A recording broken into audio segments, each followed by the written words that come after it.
Nina et moi sommes socio-ethnologues. La Fondation Abbé Pierre nous a demandé d'étudier l'impact du logement d'insertion sur le parcours de vie de ses habitants. Dans quelles conditions vivaient-ils avant d'accéder à leur nouveau logement? S'y sentent-ils moins isolés? Ont-ils gagné en confort, en pouvoir d'achat? Avec l'aide des organismes maîtres d'ouvrage d'insertion, nous organisons une série d'entretiens à travers toute la France. Nous partons à la rencontre de 20 ménages, aux profils variés, qui resteront anonymes. Qu'ils vivent en ville ou à la campagne, en maison ou appartement, seuls ou avec enfants, de façon pérenne ou temporaire, qu'ils y soient installés depuis 6 mois ou depuis 5 ans, tous ont en commun de vivre dans un logement d'insertion du programme Toi d'abord. Je me sens chez moi. J'ai une clé, je viens, j'ai une boîte à lettres, je viens, je rentre. Je sais, j'ai quelque chose. C'est pas comme je suis à l'hôtel. Je suis là, je suis chez moi, je me sens chez moi. Quand j'arrivais ici, c'était propre. Tout était neuf. Parce qu'ils venaient de retaper tout. C'est comme une maison tout neuve. C'est ce qui me plaît dans ce logement.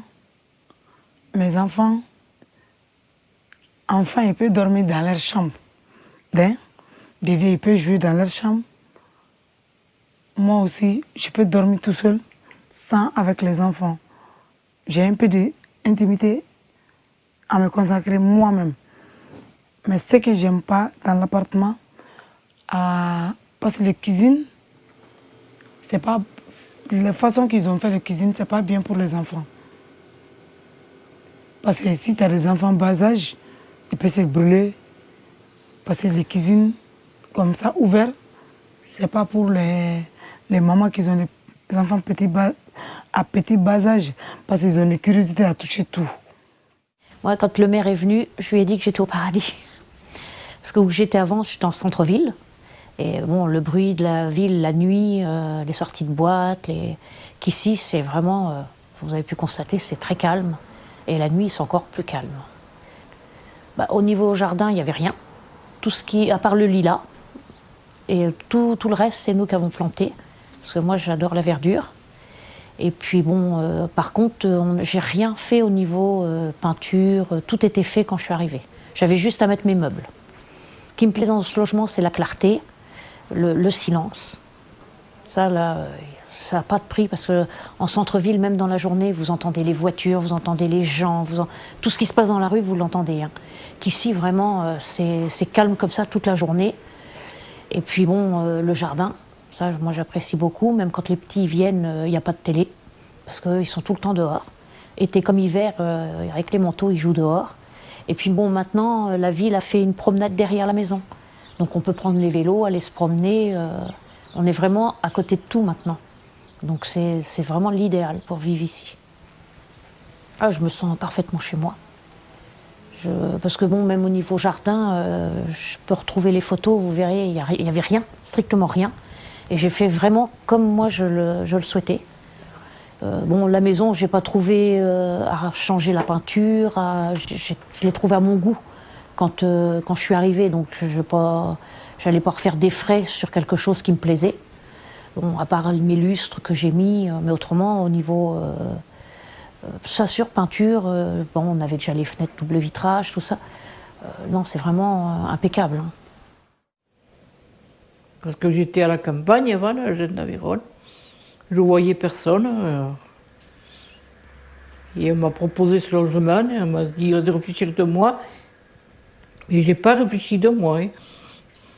J'ai dit, quand elle est arrivée, elle a dit, vous me faites les papiers, et puis j'ai pas fait de déco, non. Je l'ai laissé comme c'est, quoi. C'est agréable, il y a la lumière, il y a tout. C'est bien éclairé, tout, quoi. Les voisins sont gentils, tout. Puis c'est pas loin des commerces. C'est ça qui est important. Quand on n'a pas de voiture ni de permis, c'est important. Hein.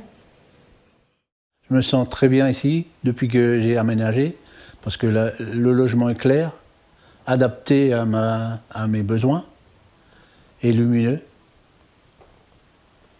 C'était vide déjà pour commencer et ça venait d'être réhabilité. donc 9. Et puis il y avait tous les aménagements extérieurs à faire, mais ça m'a fait plaisir de le faire. Et j'ai pas encore fini parce que j'ai encore des plantations à faire sur la terrasse derrière pour aménager les terrasses à mon goût, pour être bien dans mon petit oasis. J'ai le parking devant. J'ai aménagé l'extérieur à mon goût. Rien de mieux, on peut faire rien de mieux, quoi. C'est comme si que c'est une réussite totale de m'installer ici. Parce qu'avant, je vivais à Villerville dans une maison insalubre. Alors, imaginez, de l'ombre à la lumière, sans transition presque. C'était une ancienne école qui a été réhabilitée et transformée en logement, adapté pour personnes à mobilité réduite, etc. Dans ce logement-là, je sens des bonnes ondes qui se dégagent. Il faut savoir qu'il y a des générations de gamins qui ont appris à compter, à écrire, à être punis et à jouer dans la cour, dans ma terrasse devant. Il y a encore marqué au sol le jeu de marelle. Alors, pour moi, c'est magique. C'est comme c'est de bonnes ondes qui sont dégagées de logement. La plupart des 20 personnes interviewées se sont bien appropriées leur logement, ont gagné en confort de vie et en tranquillité. Pour autant, certaines regrettent différents aspects du logement lui-même, tels l'absence de placard, la configuration de certaines pièces ou des finitions un peu rapides, qui peuvent nuire à l'appropriation du logement. Dans d'autres cas, c'est plus l'adaptation du logement aux besoins et à la taille de la famille qui est questionnée. Pour comprendre les bienfaits tirés du logement d'insertion, il est important de se pencher sur les trajectoires résidentielles de chacun. Je suis malienne. J'étais au Mali. Je suis venue ici le 11 septembre 2001. Ça fait plus de 19 ans que je suis à Paris. Je suis venue une semaine après. J'ai commencé à travailler comme femme de chambre. Depuis en 2002, j'ai commencé, je ne me suis pas arrêtée. Les matins, femme de chambre. Les soirs, je vais aller faire le ménage. Souvent, je rentre 20h passées. Je laisse Fatoumata à la garderie. J'ai une nounou que je paye au noir parce que j'avais pas de papier. Parce que le papa de Fatoumata, il est français. Il ne voulait pas donner les papiers de Fatoumata. Il m'a mis tous les merdes. Je l'ai laissé. J'ai continué à mon chemin. En 2012, je me suis mariée avec le papa de Alfousseni. Même les policiers, ils ont dit ça fait 20 ans. Ils font ce boulot. Femmes bâties, ils n'ont jamais vu une femme bâtie comme moi. C'est la première fois. Les cas étaient très graves. J'étais obligée de quitter. J'ai fait...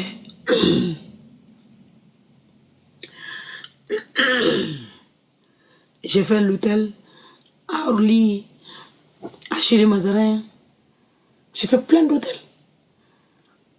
Mais tous les matins, 5h du matin, j'ai amené ma fille à l'école. Jusqu'à qu'ils m'ont mis dehors, parce que j'ai fait un 3e enfant. Je ne savais pas que même c'était un crime de faire un enfant. On ne pouvait pas les ouvrir les fenêtres tellement que c'était pourri, quoi. Et puis, il y avait même des rongeurs qui passaient en dessous de la porte d'entrée. Il y avait 5 cm de jour en dessous. Et puis, des limaces, des rongeurs. J'ai vécu avec ça pendant 13 ans. Tant que j'étais valide, je gagnais bien ma vie, je payais même des impôts.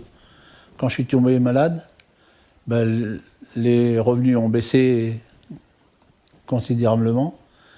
Et j'ai vécu avec la pension d'invalidité, plus la hache en partie. Et puis j'avais un loyer de 440 € à payer pour une maison insalubre. Et puis l'électricité, je payais 92 €, il faut le dire ça parce que c'est important, 92 € par mois d'électricité, 150 € de fuel par mois sur 12 mois, parce que la maison était tellement peu isolée Il fallait la surchauffer, mais j'avais quand même froid. Et depuis que j'ai déménagé, mes revenus sont restés le minimum, parce que j'ai pas eu tous mes trimestres pour prévoir la retraite. Donc mes revenus sont minimum, ça veut dire le minimum obligatoire, quoi. Malgré tout, je vis mieux, parce que mon loyer est en deçà de ce que je payais là-bas. Mon loyer, il est 320 et quelques euros. L'électricité, 30 euros. Et le gaz, 40 euros. Ça n'a rien à voir avec Villerville. J'ai économisé, enfin j'ai gagné en pouvoir d'achat sur ça. Avant, il fallait serrer la ceinture en permanence, mais maintenant, bien sûr, je fais attention à mes dépenses, mais je sais plus, on me tape plus sur la tête pour les factures d'EDF et de fuel, quoi. Depuis que je suis arrivé ici, mon état de santé s'est amélioré à presque 100%. J'avais des médicaments à prendre tous les jours quand j'étais à Villerville par rapport à mon opération, aux opérations que j'ai eues de la tête. Et là, depuis 1 an, je ne prends plus rien. Donc, alléluia. Bah, il avait un cachet sympa. Moi, j'aimais bien faire du bois et rentrer du bois, fendre du bois. Ouais, mais c'était une maigre consolation, quoi. Ça faisait qu'on avait froid, que Marion avait froid, elle tombait malade, je tombais malade. Avant, dans le logement précédent, c'était quand même assez dur d'inviter des gens. Parce qu'on se pelait, quoi. Beaucoup. Je me rappelle de certaines personnes qui restaient en blouson. Ils n'avaient pas envie de rester. C'était assez difficile. Ou alors il fallait se mettre autour du feu, mais le salon ne permettait pas tellement beaucoup de rester autour du feu. Tandis que là, c'est tout le salon qui est chaud, quoi. Donc on peut faire ce qu'on veut dans le salon, on peut inviter qui on veut. C'est agréable, tout le monde, enfin, la plupart des gens remarquent qu'il fait bon. Bon, quand on est arrivé à cette maison troglodyte, mon fils avait 2 ans. Et j'y suis restée presque 20 ans. Mais j'ai décidé de partir parce qu'il a fallu que je me fasse opérer du dos. Parce qu'on m'a enlevé 2 hernies discales, c'était fatigant. Puis que le père de mon fils est parti aussi. Donc je me retrouvais toute seule là-haut, sans eau, sans électricité. On vivait avec panneaux solaires. C'était quand même assez folklorique. Mais bon, on l'avait décidé, hein, le père de mon fils et moi, on l'avait décidé. On voulait vivre comme ça, c'était pas un problème. Mais quand je me suis retrouvée toute seule, après une dizaine d'années, 12 ans quand il est parti, quand mon fils avait 12 ans, et puis que je me suis fait opérer après, ça a été dur, parce qu'il fallait que je monte dans la colline, il fallait tout monter, tout porter, donc à un moment donné, c'était plus possible, et c'est là que j'avais fait une demande de logement social, que j'ai eu quand même... Ouais. 5 ou 6 ans après, ouais, facilement, même plus. Oui. Pendant 2 ans, j'ai tenu une épicerie, mais avec la maison à côté, donc avec mes 3 enfants et mon mari. Donc à l'époque, Anaïs avait 1 an, Thomas en avait 3 et Nicolas 5. Donc j'ai tenu 2 ans. Et après, quand j'ai arrêté la gérance, je me suis retrouvée sans logement. Donc la ville m'a mis dans une petite maison en logement d'attente. J'y suis restée 21 ans, voire 22 ans. J'avais plus de chaudière parce que la citerne à fioul, c'était une citerne à fioul. Les pieds avaient rouillé, donc elle bougeait beaucoup. Donc si je mettais du fioul, j'avais peur qu'elle tombe. Donc j'avais plus de chauffage, donc je chauffais qu'avec des petits radiateurs électriques. L'eau chaude, pareil, à l'époque, comme les tuyaux étaient trop petits, quand je faisais réparer la chaudière, le chauffe-eau, c'était un tout petit chauffe-eau, au bout de 15 jours, tout était rentré à retrait. Donc, je me retrouvais sans eau chaude. Alors, pour faire ma vaisselle, je chauffais de l'eau. Et puis pour les douches, j'avais acheté un petit truc électrique. Mais bon, qui était dangereux parce que à la fin, je me suis aperçue que j'avais pas de prise de terre. L'électricité était de l'ancien temps, quoi. Parce que bon, là-bas, j'étais tout le temps enrhumée. Je faisais des bronchites asthmatiformes. C'est vrai que quand il faut aller chez le médecin tous les 15 jours parce qu'on est enrhumé ou qu'on tousse, qu'ici, non. Cet hiver, j'ai pratiquement pas vu le médecin.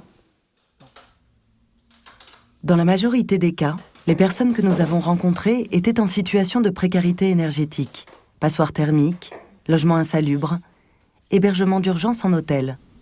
Tous en sont sortis, mais il apparaît clairement que les bénéfices de leur nouveau logement vont au-delà. Vivre dans un logement, c'est voir son état de santé s'améliorer, mais aussi pouvoir recevoir chez soi, gagner un sentiment de sécurité. On constate également une meilleure maîtrise des dépenses liées au logement, dues à leur performance énergétique, au montant des loyers, mais aussi à l'accompagnement social qui caractérise le logement d'insertion. Nous relevons que le niveau d'économie d'énergie dépend autant du choix du système de chauffage installé que de sa bonne maîtrise par les habitants.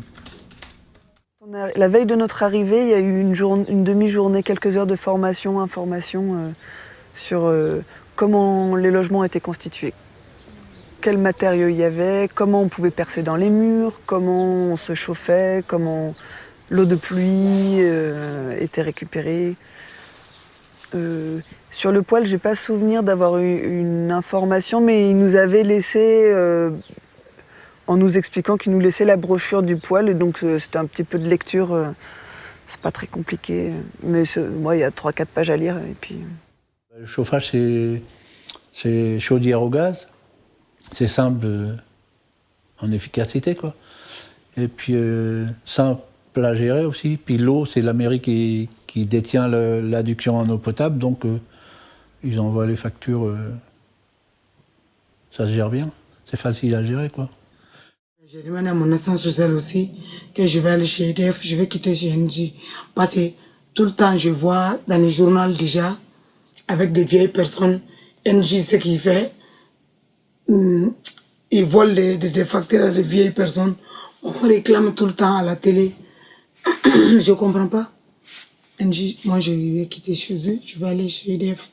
Je vais faire tout là-bas, une seule facture, je suis tranquille dans ma tête. Le chauffage, vous voyez, c'est le gaz.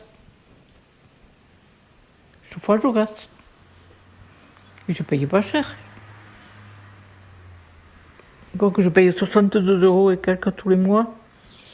Il m'a envoyé le chèque énergie, je suis tranquille, c'est 3 mois que je ne payais pas le chauffage. L'électricité, pareil, c'est NJ qui fait ça.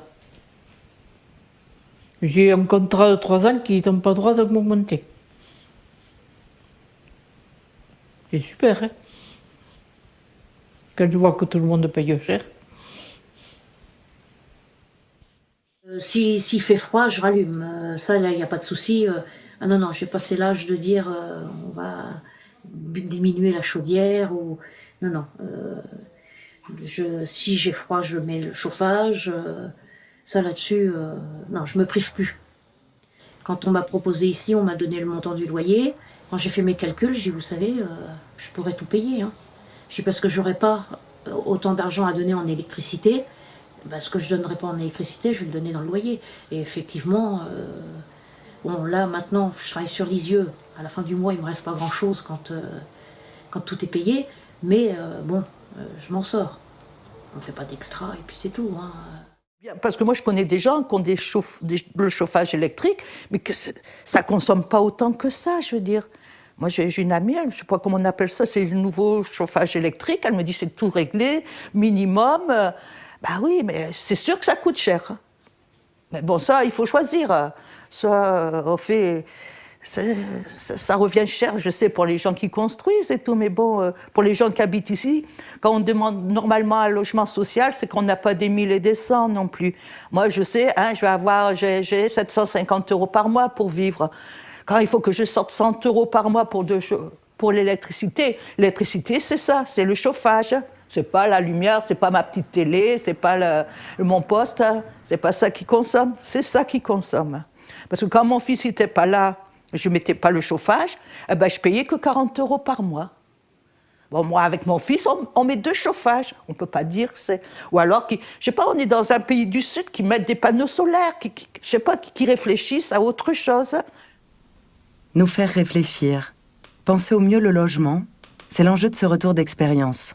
Et s'il fallait conclure cette étude sur un enseignement, nous dirions que si le logement a eu un effet bénéfique dans la vie de chacun, pour autant tous n'ont pas la même appropriation du lieu, ni les mêmes horizons. Du fait de leur âge, de leurs ressources, de la tension du marché, de l'adaptation du logement au ménage, certains se sentent aujourd'hui captifs de la situation. D'autres trouvent dans leur logement un compromis acceptable entre leurs aspirations et leurs contraintes. Certains ont repris des forces et se projettent ailleurs, mais un bon nombre souhaiterait ne jamais en partir.